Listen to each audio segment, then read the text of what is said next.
"Do you think I'm blind, Madison?" I screamed, my hands trembling with rage as I saw the credit card hastily shoved into the pocket of her jacket.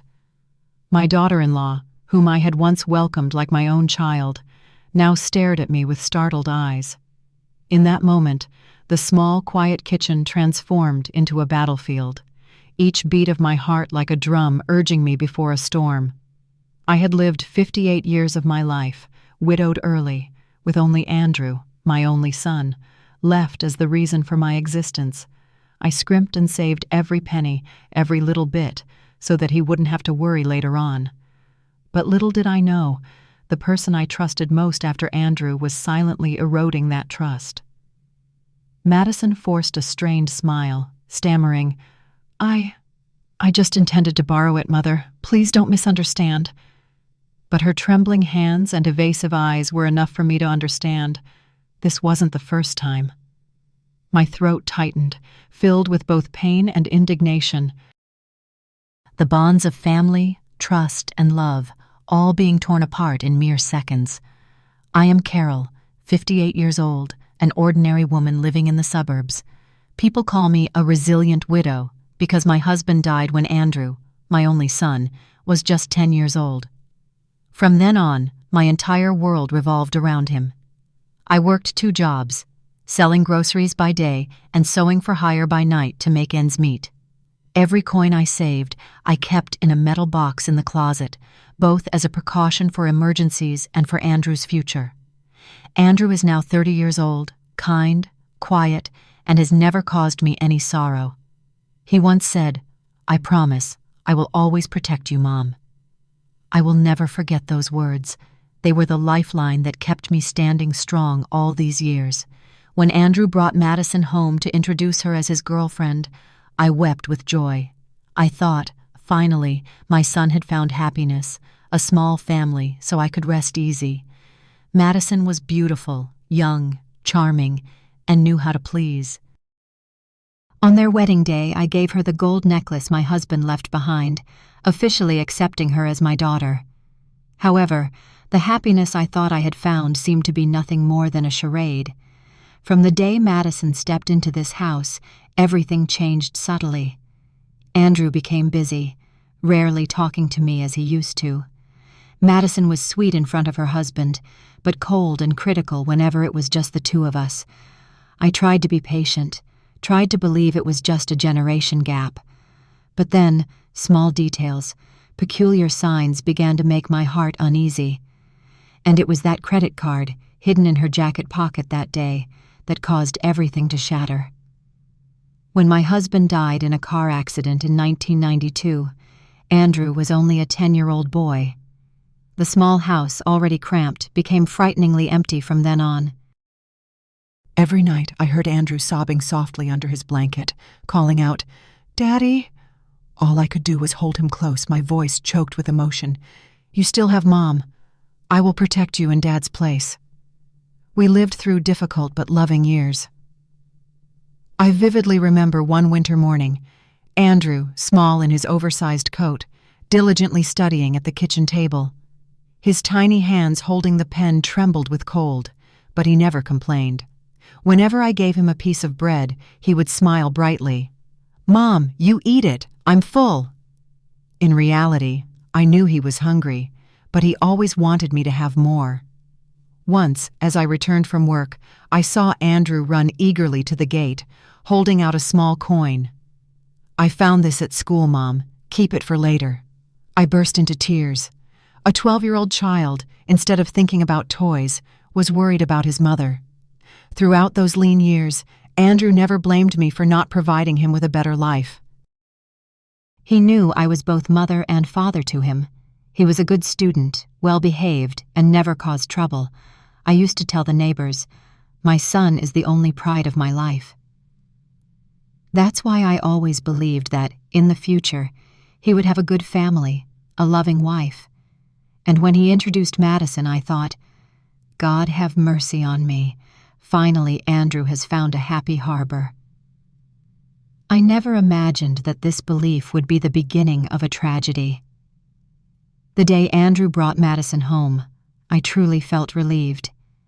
A young girl with her blonde hair neatly tied back and a radiant smile. I thought to myself, here she is, the one who can build a home with my son. Madison quickly helped me set the table, calling me Mom in a sweet voice. The neighbors even praised me for having such a capable and well-mannered daughter-in-law. I smiled, my heart warm, believing that after so many years of hardship, my family would finally have more laughter. On their wedding day, I gave Madison the only gold necklace my husband left behind. I had cherished it for decades, considering it a part of my memories of past happiness. As the gold necklace touched Madison's hand, I whispered to myself, "From now on, you are my blood." But that belief didn't last long. After the wedding, the house began to change. Andrew was busy with work and often came home late. The rare family dinner for the three of us became a heavy silence. Madison was sweet and attentive when her husband was around, but completely different when it was just me. Her eyes were cold, her tone probing. Once I made braised pork, and she casually remarked, "Too salty, you must have never learned to cook properly." Andrew remained unaware because she still acted obedient in front of him. I tried to tell myself, perhaps it's a generational difference. She's young, so she doesn't understand. But the small signs gradually accumulated. Strange bills, a few sudden luxury items, and Madison's fleeting glances whenever I held my wallet. A mother's intuition told me storms were coming. I once believed that Andrew's new family would bring me peace in my old age, but day by day I realized a darkness was creeping into this very house, and then the disappearance of the credit card revealed everything. It all began with seemingly harmless little details. One morning, while opening my drawer to get my savings book, I accidentally saw a strange purchase receipt in the paper tray. It was for a designer handbag worth over $200, a sum I was certain I had never spent.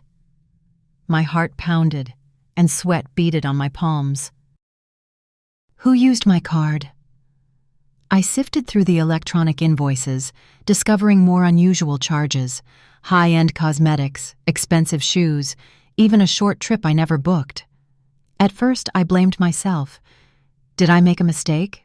Did Andrew buy it for his wife? But then, Andrew was always frugal, his salary barely enough. How could he spend so extravagantly? I started paying more attention. And then, one afternoon, I accidentally saw Madison in the living room, holding my wallet. She rummaged through it quickly, pulled out the credit card, and hastily put it in her handbag, her eyes darting around like a thief's.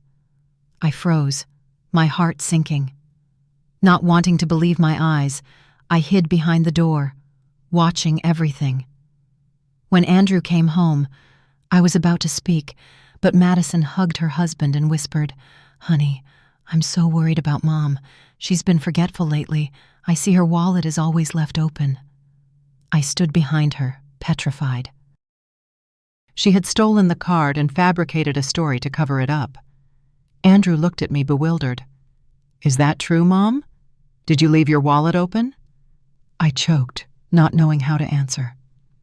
Seeing my son's worried eyes, I swallowed the truth, offering only a faint smile. Yes, I must have been careless. That night I tossed and turned, unable to sleep. The image of Madison rummaging through my wallet, her falsely sweet voice, replayed in my mind. I knew that if I remained silent, things would only get worse, but I also understood that exposing Madison would mean tearing Andrew in two between his mother and his wife. That night, for the first time in years, I wept and whispered, "My dear husband, look, what must I do to save this family?" From that day on, I could no longer sleep peacefully. Every time I heard Madison's footsteps in the house, my heart would ache. I knew clearly it wasn't just borrowing temporarily. It was step by step stealing the sweat and tears I had accumulated over my lifetime. But what weight could my solitary words carry against the deceitful sweetness it offered to Andrew? I decided to act in secret. One morning, I called an acquaintance to install a small camera in the living room and kitchen, where I usually kept my purse on the table. I kept it all to myself, waiting. Just 2 days later, the evidence came to me. In the recording, Madison walked into the kitchen just as I had left. It glanced around, then quickly opened my purse. Its fingers brushed over each card, stopping at the blue credit card. It gave a faint smile, a cold smile I had never seen in front of Andrew, then slipped the card into its pocket. Before leaving, it even adjusted the purse's position, as if nothing had happened. As I rewatched the recording, my heart trembled. After all these years, I never thought I would have to resort to a camera to monitor my own daughter-in-law. But the truth was right there, undeniable. That afternoon, I decided to probe. During dinner, I casually said, "It's strange, my account has been dwindling lately. Perhaps the bank made a mistake." Madison, who was picking up food, suddenly froze, chopsticks trembling. It quickly masked this by smiling. "Oh, perhaps you forgot. A few days ago, I saw you leaving your purse wide open on the table." Andrew frowned and looked at me. "Is that true, Mom? You need to be more careful." I bit my lip tightly, looking at my son with a pang in my heart. Madison sat right beside me, pretending to scoop more food for me, like a dutiful daughter-in-law. But only I knew that pretense was tearing apart every thread of trust in this family. That night, I turned on my computer and watched the clip over and over. Each time I saw Madison's sneaky actions, I felt heat rush to my face. There was no longer any doubt. It had betrayed my trust, betrayed this entire family. I knew the day of confrontation was unavoidable. The only question was, when would I choose to reveal everything? I thought that with the clip in hand, everything would be quickly resolved. But I was wrong. Not only was Madison not afraid, but it also orchestrated a more elaborate drama than I could have ever imagined. One evening, as Andrew just returned from work, Madison feigned sobs in the living room, tears streaming down its face, voice trembling. "Andrew, I don't know how to say this. Lately, I've noticed strange behavior from your mother. She often rummages through my things and hints that I'm spending her money. I'm scared. She doesn't love me anymore." Andrew was stunned, turning to me with a suspicious gaze. I was speechless. Clearly, it was the one who had rummaged through the purse, yet now it twisted the story, making me appear paranoid, even intending to slander. I gritted my teeth. "Madison, that's enough. Do you want me to show Andrew the camera footage?" But before I could finish, it lunged to hug its husband, weeping. "See, Andrew? Mom installed a camera just to spy on me. I live in this house, but I always feel suffocated." Andrew was utterly confused. It looked at me. "Mom, is it true you installed a camera to spy on Madison?" My throat tightened. What could I say? That I'd installed cameras to catch my daughter-in-law stealing? If I did, Andrew would be even more devastated, his heart torn in two. While I was still fumbling for words, Madison smoothly added, "I know you don't like me. You've never treated me like a daughter. But I truly love Andrew, and all I want is for this family to be at peace." Those sweet words pierced my heart like knives. I looked at Andrew. His eyes were filled with confusion. Clearly, he didn't know who to believe. I felt like a stranger in my own home.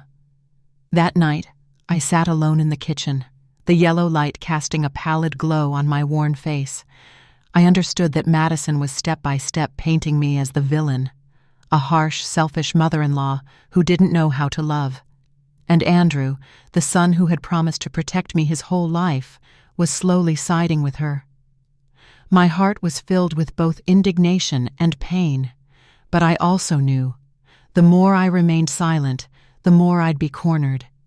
It was time to prepare for an uncompromising confrontation. After Madison's fabrication that night, which had confused Andrew, I knew I couldn't remain on the defensive any longer. If I let her manipulate the situation, I'd soon be labeled a paranoid mother, and the truth would be buried forever. I needed clearer evidence, not just the camera footage, but witnesses and concrete documents. I started reviewing all my bank statements. Unusual expenditures had been happening for the past 6 months, ranging from a few $100s each month to over $2,000 in some months. I printed everything out, compiling it into a thick folder. Each page felt like a knife cutting into my heart. It was the sweat and labor of my entire life being squandered on meaningless luxury items. Not stopping there, I went to the owner of the cosmetics shop Madison frequented. At first, she hesitated, but when I showed her some matching transactions, she sighed. She did buy a lot, always paying with a card in your name. I remember once, the card machine malfunctioned, and she just laughed and said, "It's my mother-in-law's card. Use it freely." I was stunned into silence. So not only was Madison stealing, but she was also openly boasting about it. The shop owner's words were the final blow, shattering any illusion of the virtuous daughter-in-law. I carefully preserved everything: the bank statements, the camera footage, testimony from a neighbor who had seen Madison shopping laden with bags, but without Andrew. Together, they formed an irrefutable chain of evidence. That night, I sat before my late husband's portrait, tears streaming down my face. My dear, I've endured enough. She not only took my money, but she also stole Andrew's trust in me. If I stay silent, I'll lose my son. It's time the truth be revealed. I wiped away my tears, my hand gripping the file tightly. My heart no longer trembled as it did before. The pain had transformed into a hardened flame. I knew this wouldn't just be a family argument. This would be a real battle, a battle to reclaim justice and regain my son's trust. I decided, at the upcoming family dinner, in front of Andrew, I would reveal everything. Madison might be a master of pretense, but evidence never lies. That evening, the house was eerily quiet. I prepared the meal as usual: vegetable soup, braised meat, and a salad that Madison liked. I tried to hide my inner tension, but my hands trembled every time I touched the chopsticks or spoons. Andrew sat in the middle, his eyes glued to his phone screen. Madison smiled brightly, serving food to her husband as if nothing had happened. I took a deep breath and placed the thick file on the table. The thud made both of them jump. Andrew looked up. "Mom, what is it?" I looked straight at Madison. "Do you want to explain in front of your husband, or should I lay it all out?" Madison froze for a moment, then quickly regained her composure. She chuckled softly. "Mom, I don't understand what you're saying. Is it about the credit card again? I told you, you must be mistaken."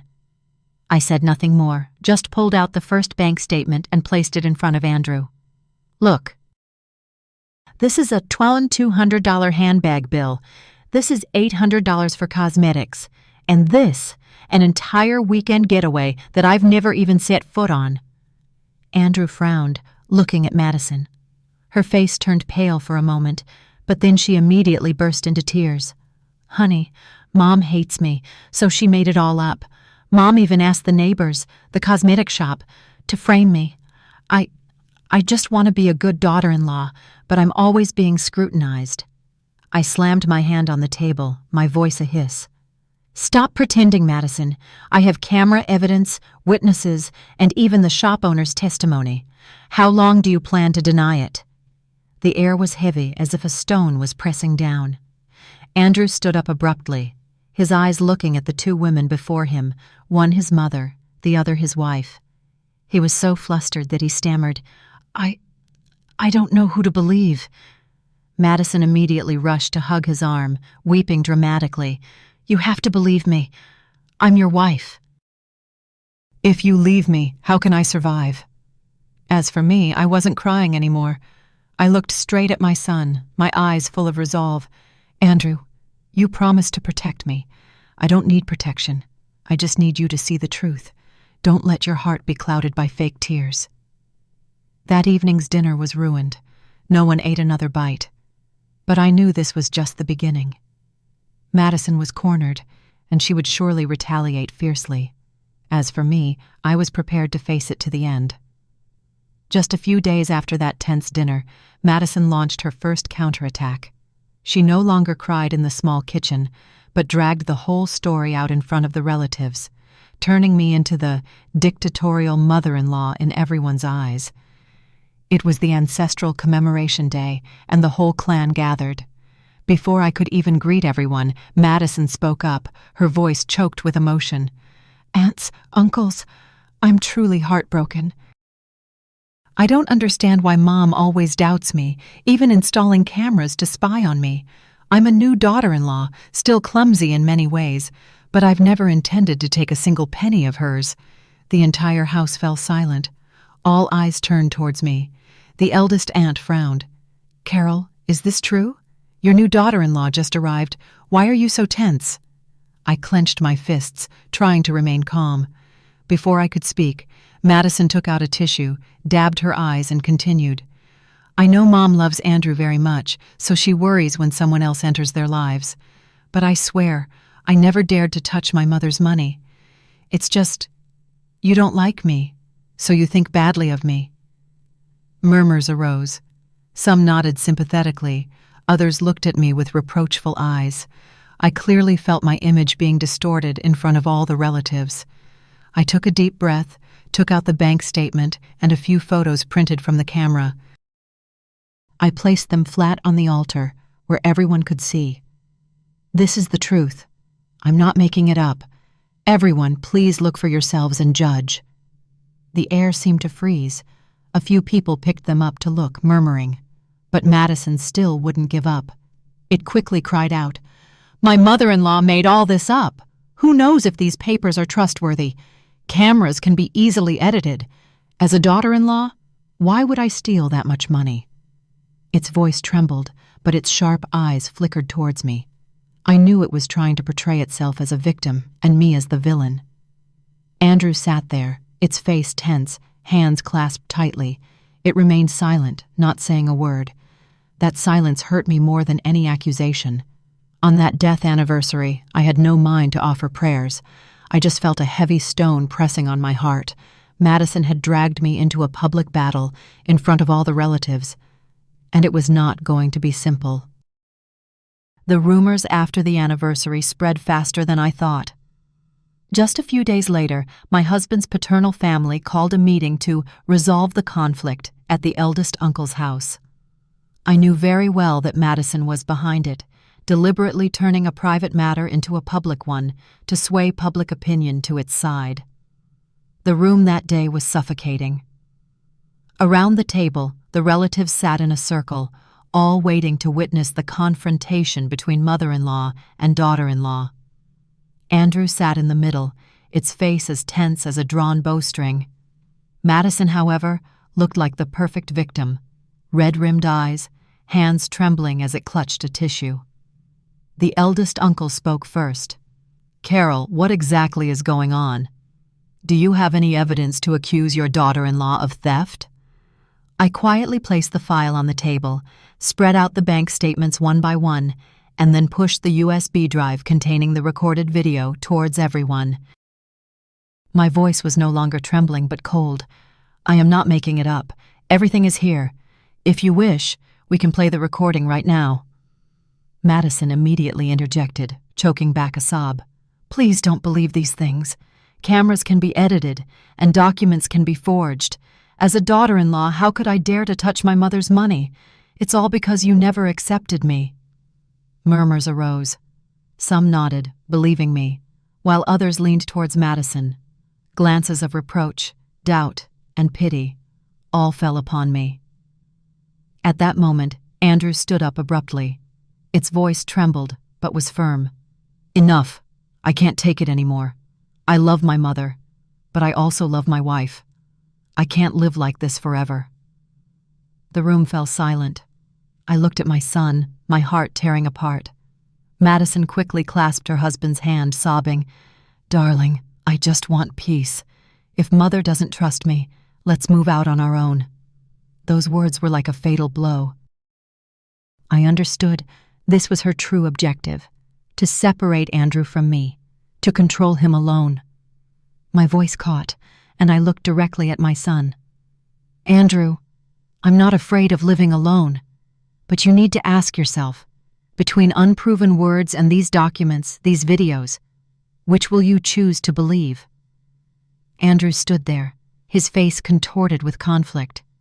His gaze shifted between me and Madison, between harsh reality and blind love, and then, before the entire family, he uttered a sentence that left both me and everyone else stunned. I need time. I can't choose right now. The room erupted in murmurs. Madison immediately embraced her husband, whispering, I trust you won't abandon me. As for me, I just sat in silence. I knew the real battle had just begun, and from now on, it wouldn't be family discussions anymore. Madison had dragged everything into the light, and I had no more room to retreat. After the family meeting filled with tears and whispers, I understood one thing. If I continued to rely on my relatives' sympathy, I would never win against Madison. She was too cunning, too skilled at playing the victim. To end this charade, I needed something that couldn't be bent, the law and finances. The very next morning, I went to the bank. Sitting before the teller, I firmly requested to freeze all credit cards in my name and print detailed transaction records for the past 3 years. As each page printed, a picture of fraud became clear. Luxury items, trips, all under the guise of authorized family members. I had never signed any authorization. The bank teller frowned. Would you like to file a fraud report?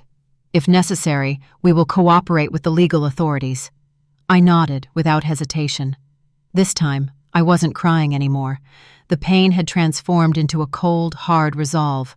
Afterward, I visited a law firm recommended by an old friend. Lawyer Miller, a sharp, middle-aged woman, after reviewing all the documents, looked me straight in the eye. You have enough evidence to file a civil lawsuit for misappropriation of assets. I advise you to prepare yourself, as the opposing party will undoubtedly retaliate fiercely. I clenched my fists and replied, I am prepared. I am no longer afraid of Madison. The only thing I worry about is Andrew, my son. He is too blind. Lawyer Miller nodded slightly. We will let the law speak for itself. Once everything is brought before justice, the truth will have no room for denial. That evening, as I sat in the kitchen, Andrew came home. He saw the stack of papers on the table and asked in surprise, Mom, what are you doing? I calmly replied, I've frozen all the cards. From now on, no one can spend a dime without my knowledge, and I've also involved a lawyer. Andrew turned pale. Are you planning to sue Madison? Do you know that will destroy this family? I looked directly into my son's eyes, my voice slow but firm. It's not me destroying it, Andrew. It was Madison who did that. And if you refuse to see the truth, justice will force you to confront it. For the first time in my life, I saw Andrew speechless before my words.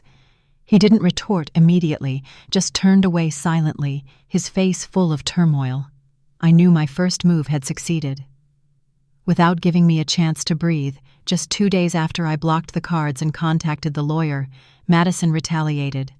She no longer cried or played the dutiful daughter-in-law, but became sharp, more resolute than ever. That evening, Andrew brought her home, holding a thick envelope. Andrew threw the envelope onto the table, his voice heavy. This is Madison's complaint. She says she will sue you for defamation, insult to her honor, and interference in our marriage.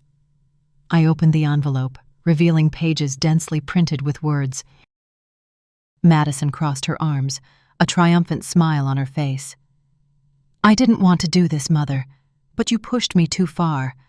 I can't let people believe I'm a thief. I will seek legal protection for my honor. Andrew remained silent, but I clearly saw a flicker of bewilderment in his eyes. He had never imagined family conflicts could end up in court. Madison perfectly exploited that weakness, Andrew's love and fear.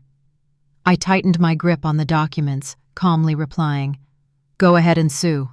The law will judge, and I believe the truth never sides with liars. Madison let out a dry laugh. In this day and age, Anyone can forge documents, splice videos. Do you think the judge will believe such things? On the contrary, when I cry in court, when I prove you always discriminated against and hated me, who will be seen as dictatorial and fabricating? It will be you. I looked directly at her, my heart filled with indignation. But instead of shouting, I simply said, "You can fool Andrew, you can fool relatives, but you won't fool justice." Andrew quickly interjected, his voice cracking. "Enough. I don't want to hear any more. I'm so tired. Mother, why do you keep making things more tense? And you, why do you have to drag Mother into court?" Madison hugged her husband's arm, sobbing, "Darling, I didn't want to, but I can't let my honor be tarnished like this." I stood there, watching the scene unfold. I knew very well Madison was putting on a show, and Andrew was once again caught in the middle. But this time, I no longer felt powerless. I had a lawyer, evidence, and the truth. Madison wants to turn the law into a weapon? Fine. I will use that same weapon to end all lies. A single thought echoed in my mind. This battle will no longer be mother-in-law versus daughter-in-law. This is a battle for survival between justice and deceit. As soon as Madison filed a countersuit, I brought everything to Lawyer Miller. She sat and read each page carefully, her eyes glinting with sharpness. After a few minutes of silence, Miller smiled thinly. "Mrs. Carroll, Madison has dug her own grave. This lawsuit won't save her, but rather open an opportunity for us to expose more." I was surprised. "What do you mean?" Miller pulled out a new file and placed it in front of me. I had someone check Madison's financial background. Here are the results. She's drowning in debt. Her personal credit cards are overdue by $20,000. She owes nearly $15,000 in consumer loans, and she's even received a lawsuit notice from a jewelry store for unpaid bills. I was stunned. So all those luxury items didn't just come from my card, but from a long chain of deception. Madison isn't just greedy, she's a shopaholic, mired in a quagmire of debt. Miller continued, "In the lawsuit, she claims you fabricated and slandered. But we have bank statements, surveillance footage, and testimony from the owner of the cosmetic shop. Compared with these debt records, the picture is all too clear. Madison was spending recklessly, unable to pay her debts, which is why she turned to using your credit card." I listened, feeling both indignant and heartbroken. A daughter-in-law I once considered family was living such blatant lies. Miller looked directly at me, her voice firm. "You have nothing to worry about. In court, we will present everything. Madison's countersuit only weakens her position. When justice speaks, no one will believe her tearful act anymore." I nodded, my hands trembling but my eyes more resolute than ever. That evening, when I returned home, Andrew saw me holding the file. He sighed. "Mother, you still won't stop." "I'm afraid everything will fall apart." I put the papers down and looked at my son with sad but determined eyes. "Andrew, my son, the disintegration won't come from me. It comes from lies. Open your eyes and see. The truth cannot be buried forever." In that moment, I caught a glimpse of hesitation in Andrew's eyes. He said nothing, just quietly turned away. But I knew. The layers of pretense Madison had built were beginning to crack within my son's heart, and I vowed, with all my remaining strength, I would work with Lawyer Miller to bring all the truth to light. The news within our home was supposed to be private, yet when Madison involved the entire family, rumors spread quickly. Neighbors began to gossip, their curious eyes and whispers following me whenever I went to the market or to the backyard. One morning, while I was buying vegetables at the market, Mrs. Hua, a longtime neighbor, leaned in and whispered, "Carol, I've heard lately that your daughter-in-law spends money lavishly. Just the other day, I saw her carrying 2 designer bags home, all expensive labels, and I heard that money wasn't hers." I sighed, too weary to explain, but those whispers were like knife cuts, both painful and humiliating. Madison seemed unfazed. On the contrary, she became even more ostentatious. Every time she went out, she dressed gorgeously, her high heels clacking on the tiled floor, her hand raised to show off a sparkling handbag as if to provoke me. Neighbors began to question, where did she get the money to spend like water? Andrew's office salary isn't that much. Or is it, like people say, from stealing from Mrs. Carroll? The rumors intensified when a clip from a camera, the same one recording Madison rummaging through a wallet, somehow got leaked into a private neighborhood group chat. Within hours, everyone was buzzing. Some shook their heads. That's outright robbery. Others were doubtful. Could it be faked? But her attitude? It's hard to deny. Madison was furious. One evening, she threw her phone on the table and yelled at me. "It was you! You leaked that clip to slander me!" I calmly replied, "I don't need to. The truth will come out on its own." Andrew sat in between, his face pale. He clearly saw the pressure of public opinion weighing down on his family. Neighbors, friends, colleagues, everyone began to doubt Madison. She was gradually losing her standing in the community. What surprised me was that even some of Madison's close friends turned their backs on her. They were awkward, avoided her, and some even posted hints. "You need to be sensible, don't overspend and get a bad reputation." This onslaught of public opinion didn't need my intervention. Madison herself, with her ostentatious spending habits and insatiable greed, had staged this drama for the public. And this time the stage wasn't just between me and her. It was the entire community watching. If the whispers of the neighbors were silent daggers, then the reactions from friends and colleagues were direct blows that left Madison unable to retaliate. Madison worked at a small media company where personal image was their greatest asset. Just one bad rumor could shatter their credibility. And indeed, after the wallet rummaging clip was leaked in the neighborhood group, it appeared in the company's internal group chat just a few days later. Some colleague had quietly sent it in with a short message. "Is the person in the clip our Madison?" Upon hearing about it, Madison nearly went insane. She hastily denied it. "It wasn't me. The video is all edited." But her colleagues weren't easily convinced. Scrutinizing glances and sarcastic smiles began to appear whenever she walked into the office. A close friend who used to go shopping with Madison also turned against her. This friend texted me, hesitantly. "Mrs. Carroll, I used to wonder why Madison always invited me shopping, but I never saw her pay with her own card. Now, I understand. I'm truly sorry for not saying anything sooner." Madison became increasingly isolated. She was no longer invited to company parties. The group of friends who once praised her luxurious fashion style were now the first to cut ties. On social media, her boastful posts were met with a flood of sarcastic comments. "Whose money is that? Is stealing considered chic now?" Andrew witnessed it all, his face growing more haggard. I knew he was in turmoil. He wanted to protect his wife, but public opinion was not on Madison's side. For the first time, Andrew's blind faith began to waver. Madison, on the other hand, became more aggressive the more cornered she felt. One evening, she slammed her hand on the table and yelled, "It's all your fault! If it weren't for you, how would the world know? You're ruining my life!" I looked directly at her, my voice low but firm. "I didn't destroy you. You brought this upon yourself. Good people aren't afraid of public opinion. Only liars tremble when the truth is revealed." Madison remained silent. In her tear-filled eyes, blazing with anger, I saw genuine fear for the first time. While the neighborhood gossip and the cold stares from friends and colleagues had already shaken Madison, the heaviest blow came from the very community she once proudly boasted about. One day, the neighborhood residents group officially reposted the clip of Madison rummaging through a wallet with the caption, "Warning, be wary of your neighbors." Within hours, hundreds of comments appeared. Some were indignant. Stealing from her own in-laws, what could be worse?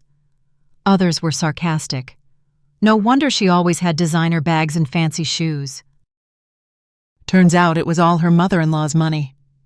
One resident even recounted details. I once saw her come home in a taxi, laden with shopping bags, but Andrew was always working. I was suspicious then. Madison read these words, her face turning ashen. She screamed, "This is fabricated! They're deliberately slandering me!" But public opinion is the cruelest thing. Once judged, no amount of defense can salvage one's reputation. The rumors spread beyond the neighborhood, even reaching women's forums. The Post, the daughter-in-law who spends her mother-in-law's money, was shared thousands of times. Madison's image became synonymous with thief. The consequences came faster than she imagined. The company where Madison worked received a flood of anonymous emails demanding an ethics review of its employees. Finally, the management called her in and announced her suspension pending verification. Madison burst into tears and called Andrew from the company lobby. "They fired me. It's all your mother's fault. If your mother hadn't spread this, I wouldn't have lost everything." Andrew fell silent, offering no reply. I could clearly see that my son no longer fully believed Madison. When trust is broken, tears only salt the wound.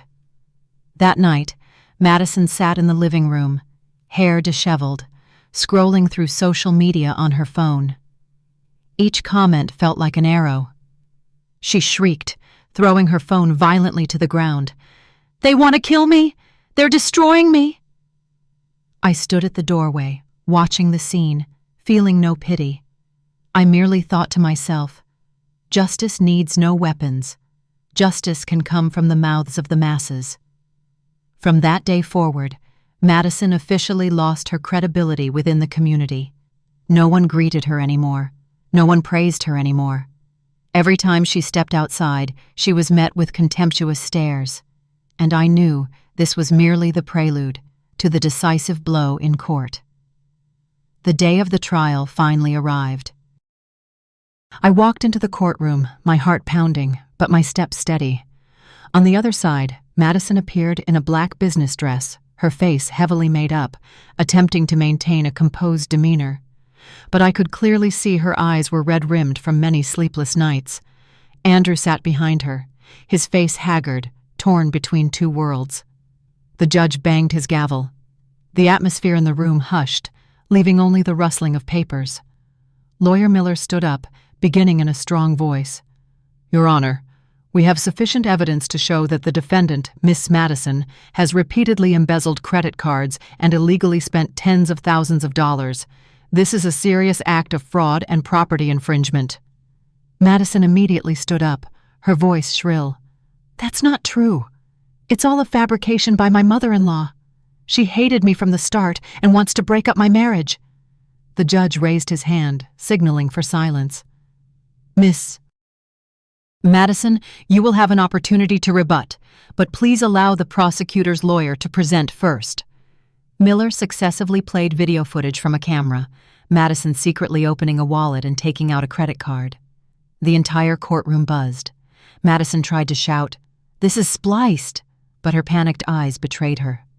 Next, Miller placed bank statements on the table, showing each abnormal expense: handbags, cosmetics, travel. Her voice was sharp as a knife. How can an ordinary woman, with a monthly salary of less than $3,000, spend this much without taking money from someone else's credit card? Madison clenched the hem of her skirt, sweat pouring out.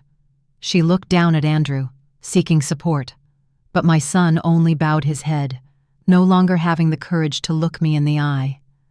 I sat there, my heart both pained and relieved.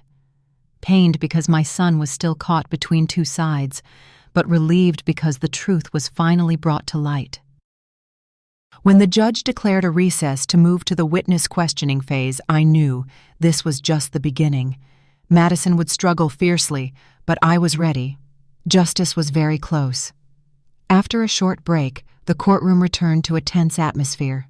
The judge signaled for Lawyer Miller to call the first witness. A middle-aged woman walked in. It was the owner of the cosmetics store. She stood at the witness stand, her voice calm but firm. "I can confirm that Madison came to my store many times to buy high-end cosmetics. She often used a credit card in the name of Mrs. Carroll. I remember one time the card was declined, and she laughed, saying, "It's my mother-in-law's card. I can spend as much as I want." The entire courtroom gasped. Madison jumped up, screaming, "Lies! You've been bribed!" The judge said sternly, "Ms. Madison, maintain order." The next witness was a neighbor. The neighbor testified that she had often seen Madison carrying large designer bags home while Andrew was still at work. I was very surprised because the family's living standard couldn't support such spending. Now I understand. Madison's eyes darted around, sweat beading on her forehead. She tried to retort sarcastically, "What do neighbors know about private matters? They just like to gossip." But the fatal blow came from the third witness, Madison's former colleague. He stood up, holding a printed email. "I once received a message from Madison asking to borrow a few $1,000s to pay off credit card debt. In the email, she admitted to using her mother-in-law's card, saying, 'She's old, she won't know. I still have the original.'" The entire courtroom held its breath. The judge ordered the evidence to be submitted. Lawyer Miller quickly accepted it, her face lighting up. Madison slumped back into her chair, her face deathly pale. She stammered, "No, it wasn't me. Surely someone faked the email." But at that moment, Andrew looked up, meeting his wife's gaze for the first time since the trial began. His voice trembled, but was clear. "Madison, is that your handwriting?" Madison's jaw dropped, unable to respond. Her silence was the answer. I sat on the plaintiff's side, my heart pounding but my eyes blazing. So many months of slander and false accusations had led to this vindication. Witnesses, evidence. It was all falling into place, forming a complete picture, and that picture had no room for fake tears. The judge banged his gavel, announcing the transition to the closing arguments. I knew this battle was nearing its end, and justice was firmly on my side. The courtroom was thick with tension, so much so that I could hear the soft tapping of a pen on the wooden table.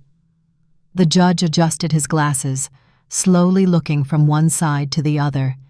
This was the final phase, arguments and verdict. Attorney Miller stood up first. Her voice was firm, each word like an arrow. "Your Honor, we have presented irrefutable evidence, bank statements, surveillance footage, witness testimonies, and even an email where Madison admitted her actions. This is no longer a mere family misunderstanding, but a series of intentional acts of embezzlement. If this court overlooks it, justice will be trampled upon." Madison immediately retorted, her voice shrill, her eyes bloodshot. "It's all fake. I was framed. My mother-in-law never accepted me. This is just a scheme for her to separate me from my husband." The judge interrupted sternly, "Miss Madison, this is a court of law, not a place for you to yell. Without clear counter-evidence, your words will hold no weight." The room fell silent. Andrew sat behind her, head in his hands, as if he could no longer bear it. I looked at my son, my heart aching, but maintained a calm expression. I knew that today's outcome was not just about justice for me, but also a wake-up call for Andrew. The judge conferred briefly with the jury, then struck his gavel forcefully. After reviewing all evidence and testimonies, the court finds the defendant Madison illegally used the plaintiff Carroll's credit card for unauthorized spending, totaling $27,400. This act constitutes the crime of embezzlement. The court rules Madison must return the full amount to Ms. Carroll and will face legal consequences as prescribed by law. The countersuit for defamation is dismissed. The decisive sound of the gavel echoed like thunder. Madison slumped back into her chair, her eyes vacant. She turned to Andrew, crying out in despair, "You have to believe me. I did it all because I wanted our family to be better off." But Andrew just shook his head, tears streaming down his face. For the first time, he didn't rush to embrace his wife, didn't shield her. He just sat there, silently, like someone who had lost their entire world. I felt no triumph, no joy. In my heart, only weariness mixed with relief remained. Justice had finally been served, but the price was a fractured family beyond repair. As I left the courtroom, I took a deep breath. The sunlight outside was dazzling, shining directly onto my face, etched with wrinkles. I knew a dark chapter had closed, and from here on, Madison would have to pay for what she had done. The verdict had just been delivered, and public opinion was once again in an uproar. If people had been hesitant before, now everything was clear. Madison was not only a spendthrift daughter-in-law, but also a criminal. Her mask was torn off right in the place where justice resided, and no one could defend her. In the days that followed, Madison felt like she had fallen into hell. The company officially issued a notice of contract termination, citing serious violation of professional ethics. Friends and colleagues simultaneously unfriended and blocked her. The shopping groups that once praised her chic fashion sense now turned to mockery. She flaunts stolen money, truly shameless. Debts came crashing down one after another. The owner of the jewelry store filed a separate lawsuit, and the bank called constantly demanding repayment. Madison, who once walked arrogantly in glittering high heels, now had to hide in a rented apartment, avoiding everyone. Andrew no longer defended her as he used to. After the trial, he moved in with me for a while, leaving Madison to struggle alone. I looked at my son sitting dejectedly in the living room, his eyes red, and my heart ached with both love and pain. He had lost his faith, and lost the family he had tried so hard to keep. But I knew it was a necessary shock for him to wake up. Madison, on the other hand, with the whole society turning their backs on her, she became the topic of discussion whenever the story of the greedy daughter-in-law was mentioned.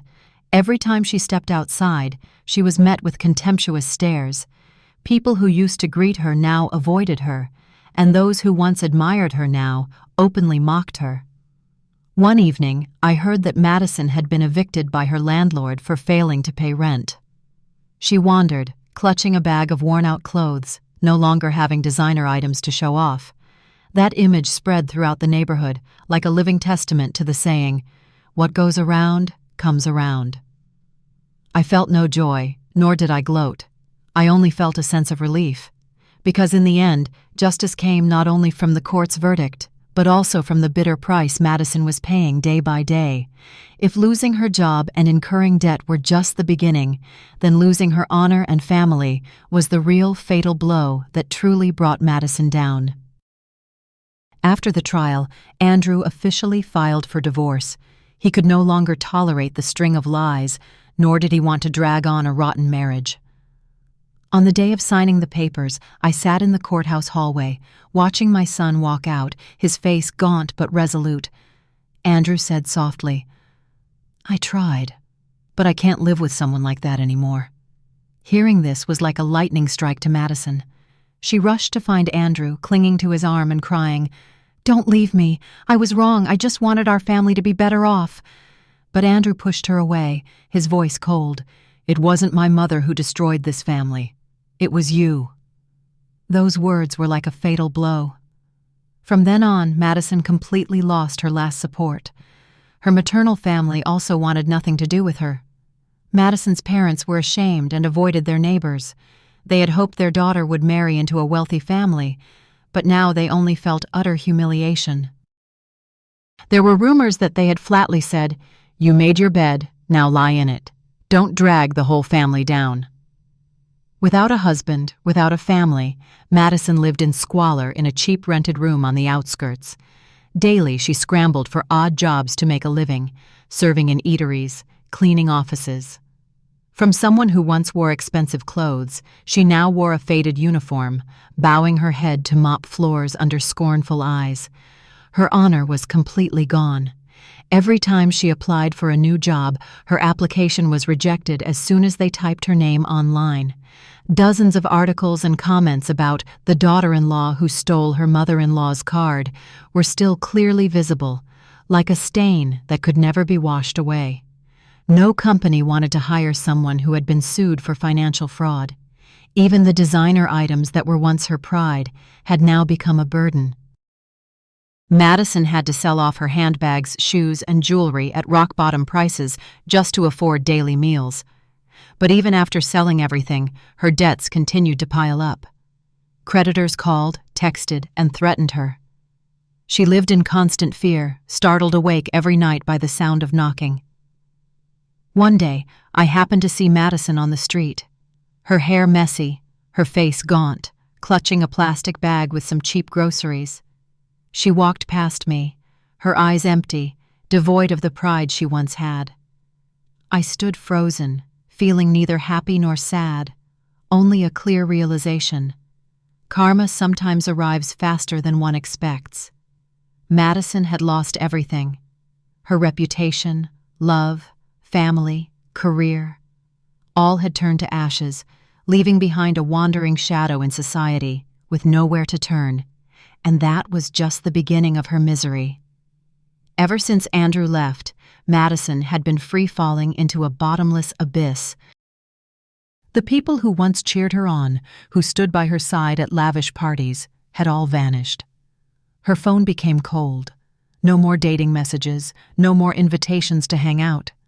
Only the relentless, chilling sound of debt collection calls, like a knife stabbing at her nerves. In the poor rented room, Madison lived like a ghost. The neighbors avoided her, whispering whenever they saw her trudging home. An old woman in the opposite room bluntly said, "Dear, people are afraid to get involved with you. Everyone on this street knows what you did." Each word was like a stone thrown in her face. Madison dared not go out during the day, only secretly buying food late at night. She feared the contemptuous stares, the whispers behind her back. On social media, things were even worse.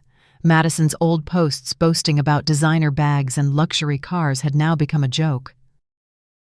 Beneath each photo were dozens of sarcastic comments. "Look, living proof of a fake life.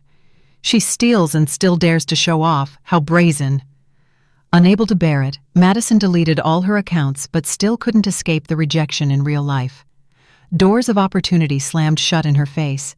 Even the smallest jobs were refused. The owner of a diner where she applied to be a waitress said directly, "You're the one from that credit card incident, aren't you? Sorry, my diner doesn't want any trouble." Alone and desperate, Madison was gradually sinking into darkness. The cramped, rented room became an iron cage trapping her. Every night, the sound of cars outside blended with her heavy sighs. Some nights she cried until her voice was hoarse. Other nights she sat hugging her knees, staring blankly at the moldy wall, her mind empty. Occasionally, I heard news of her getting drunk at cheap bars, slumping over the table until morning.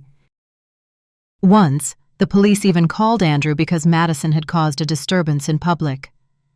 Andrew calmly replied, "She is no longer my wife. Please handle it according to the law." That statement was like the final door closing. Madison was officially cast out by society, with no hand reaching out to her. From someone who once lived on the peak of delusion, she had now slid to the bottom of society, lost and in darkness. If there is such a thing as the greatest punishment, it is this loneliness, an invisible sentence haunting Madison every minute, causing her to die slowly in silence. When the last lights of public attention finally faded, leaving only the darkness in the damp rented room, Madison finally had to confront herself. No more friends, no more family, no more admiring glances to cling to. Every night, she sat hunched on a plastic chair with a broken leg, staring into the emptiness before her. Debt still weighed heavily, but what tormented Madison more were the memories. Every time she closed her eyes, she saw herself rummaging through her purse in the video, saw my furious gaze, and most importantly, saw Andrew's utterly disappointed face in the courtroom. That image haunted her, like a bleeding wound that would never heal. One night, Madison, trembling, held a pen and wrote the first letter to me. Her handwriting was shaky, smudged with tears. "Mother Carol, I know I don't deserve to call you mother. I was wrong, so very wrong. I cannot deny it. I am sorry for betraying your trust and hurting the family. If I could turn back time, I would rather live a simple life than be consumed by blind ambition. I don't expect forgiveness. I only wish you would give me a chance to express my remorse. I received that letter on a rainy afternoon. Reading each line, my hands trembled, my heart ached. But instead of feeling relieved, I only felt bitterness. What meaning did an apology hold now, when everything was shattered? I folded the letter, put it in a drawer, and did not reply. Madison could torment herself, could repent, but the wounds in my and Andrew's hearts wouldn't heal so easily. Not receiving a response, Madison didn't give up. She continued to write a few more letters, varying in length, some detailing her sleepless nights, others confessing the specific amounts she had taken. All of them ended with a repeated plea. Please give me a chance to make amends. But for me, that chance was long gone. I chose silence, because sometimes silence is the heaviest sentence a traitor must bear. Madison's letters were sent out and met with silence. No reply, no sign of forgiveness. But it was that very silence that sent her mind into increasing panic. Every night, Madison was plagued by nightmares. She saw herself standing in the courtroom, the lights shining directly on her face. The judge pounded his gavel repeatedly, and I looked at her with cold eyes. But the most terrifying was the image of Andrew, the husband whose hand she once held, turning his back and walking away without looking back. She screamed his name, but her voice was hoarse, lost, and hopeless. She would jolt awake, her body drenched in sweat, her heart pounding as if she had just escaped from an abyss. During the day, Madison fared no better. She sat listlessly by the window of her rented room, her eyes glued to her phone screen, waiting for a message from Andrew. But the phone only buzzed with collection calls. Each time a strange name appeared, she would tremble, then bury her head and weep like a child. Unable to bear it any longer, Madison decided to try to contact him one last time. She wrote Andrew an email, pages long. Andrew, I'm so sorry. I've lost everything. I know I don't deserve you anymore, but please don't be silent. I just need an answer, even if it's, I hate you. Please don't let me die slowly in this void. The email was sent. Madison waited, her eyes never leaving the screen all day. But the result was the same as always. The inbox was empty. Andrew did not reply, not a single line. Desperate, she went to my house. One afternoon, there was a frantic knock at the door. I opened it to find Madison there, gaunt, her hair disheveled, her eyes shadowed. She dropped to her knees on the porch, sobbing. Mother, please just let me see Andrew one more time. I swear I'll stay on my knees all night if I have to. I stood frozen, my heart aching, but my resolve firm. I replied softly, No, Madison, that door is closed. My son needs no more lies. The door closed in her face. Her heartbroken cries echoed across the porch, but I didn't open it again. I knew that if I did, the wound would bleed anew. That night, neighbors reported seeing Madison sitting outside my house until dawn, huddled against the cold, her shoulders shaking. But when the sun rose, she was gone, leaving only a tear-stained patch on the pavement. Guilt, nightmares, and the cold rejection from her family all combined into a delayed sentence. Madison tried to find a glimmer of light, but only thick darkness lay before her. After that night sitting outside my house, Madison practically vanished from public view. She retreated into her dingy rented room, the curtains drawn all day. No one came looking, nowhere left to go. Madison's world was now confined to 4 cracked walls, the smell of mildew, and the ticking of a clock that sounded like a knife drilling into her brain. But it wasn't poverty that tormented her. It was the relentless nightmares. Every night, Madison would jolt awake, finding herself back in the courtroom. The judge's gavel pounded. I looked at her with icy eyes, and Andrew turned away forever. Some nights, she dreamt of neighbors pelting her with stones, shouting thief, immoral. She screamed, begging for forgiveness, but no one heard. Upon waking, her hands trembled, her heart raced, and her body was drenched in sweat. By day, she found no escape either. The sound of footsteps in the hallway of her lodging house sent Madison into a panic, thinking creditors were banging on her door. A single phone call was enough to make her choke back sobs. Sometimes she would sit for hours, her eyes fixed on a crack in the wall, mumbling, If I hadn't taken her card. If I hadn't been greedy. But any if came too late. Madison tried to reach out a few more times. A message to Andrew.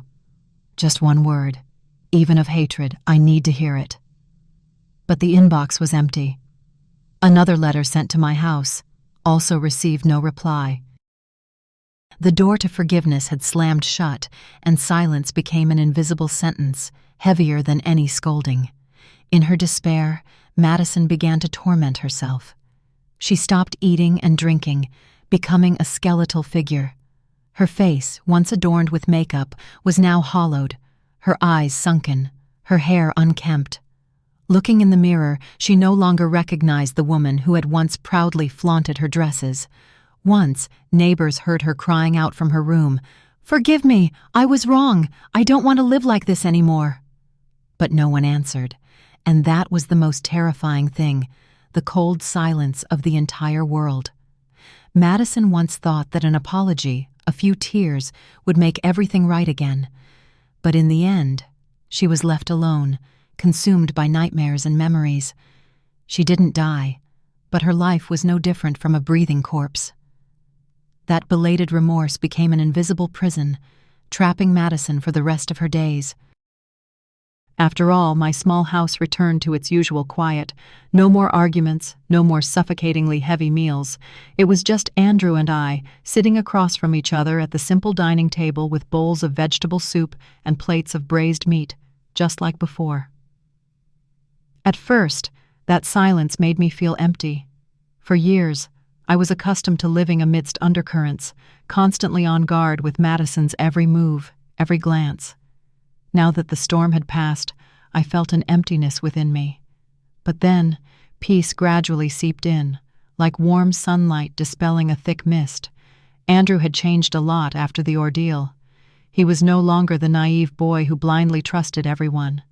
Every evening after work, he would sit with me, sharing small stories. Sometimes it was just about colleagues joking around or a difficult project. But to me, that was already a great comfort. One evening, he suddenly said, "Mom, I've caused you so much suffering. From now on, I won't let anyone hurt you again." I was speechless, remembering his promise from years ago when he was just a little boy. "I will always protect you." Now, that promise returned, more mature and certain. I also began to find new joys. I joined a volunteer group at church, cooking meals for the homeless. Seeing their smiles, I suddenly realized happiness isn't found in luxurious possessions, but in moments when we give warmth. Once, a poor old woman clasped my hand, her fingers trembling, and said, "Thank you, Carol. This meal saved me from starvation." I smiled, tears streaming down my wrinkled cheeks. For the first time in months, my heart felt light. The past cannot be erased, and wounds cannot heal immediately. But I knew that from these ashes, I could begin a new journey, a journey to find peace, not from anyone else, but from myself and from the simple love around me. It took Andrew a long time to recover from the shock. Some nights, I'd find him sitting on the porch, his eyes blankly staring into the darkness. Sometimes he would jolt awake in his sleep, calling out Madison's name before sighing heavily. I didn't blame him because I knew emotional wounds couldn't heal overnight. But gradually, I saw a change in my son's eyes. He started taking care of himself, exercising in the morning, and going to work with more focus. One day, while eating breakfast, he smiled slightly and said, "Mom, I can't turn back time, but I can start again from today." That statement warmed my heart. Indeed, both Andrew and I needed a rebirth after the ordeal. We found joy in the small things. On weekends, we'd go to the market to buy fresh flowers and arrange them in the living room. Sometimes we'd cook together, and Andrew would awkwardly peel potatoes, dropping them on the floor, making me laugh until I cried. That laughter, which had been missing for so long, finally returned to the house. Andrew also started participating with me in volunteer activities. The first time we distributed meals to the homeless, he looked at their hardship-etched faces, their grateful eyes, and then quietly said, "I used to think happiness was earning a lot of money, buying a big house and a fancy car, but it turns out, even a warm meal can bring people to tears." I placed my hand on his shoulder, my voice choked with emotion. "My son, I believe you will find the true meaning of your life." In those days, Andrew seemed like a completely new person. The pain from Madison was no longer a festering wound, but a valuable lesson. He was no longer blindly naive, but he also didn't become bitter. Instead, he learned to cherish simple values: a peaceful home, a meal cooked by his mother, a shared smile. And as for me, watching my son gradually come back to life, a strange peace settled in my heart. After all, we still had each other. The family was now just two people, but it felt stronger than ever. Every morning, as the sunlight streamed through the small window, I would sit with my hot cup of tea, watching Andrew get ready for work. He'd put on his neatly ironed shirt, a smile on his face that was far more relaxed than before. I suddenly realized that after all the devastation, we had found a simple peace that once seemed so out of reach. I used to think a family had to be complete, with a kind daughter-in-law, good grandchildren, and the joyous sounds of togetherness. But now I understood that family isn't about titles or outward appearances.